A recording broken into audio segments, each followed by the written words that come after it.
জাতীয় পার্টি সহ স্বৈরাচারের দোসরদের নির্বাচনের সুযোগ দেওয়া হলে গণ অধিকার পরিষদ নির্বাচন বর্জন করবে বলে হুঁশিয়ারি দিয়েছেন গণ অধিকার পরিষদের সাধারণ সম্পাদক রাশেদ খান। তিনি বলেছেন, ভারতের মদদে আওয়ামী লীগের ডামি প্রার্থীরা স্বতন্ত্র প্রার্থী হিসেবে নির্বাচনের চেষ্টা চালাচ্ছে।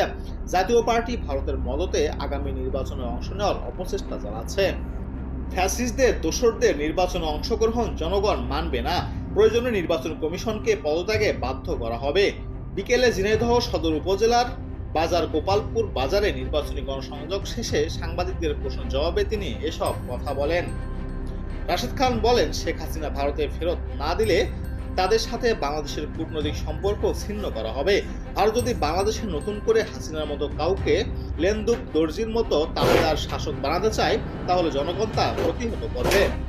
বাংলাদেশের জনগণ আর কখনো ভারতের তাবেদার সরকার মেনে নেবে না।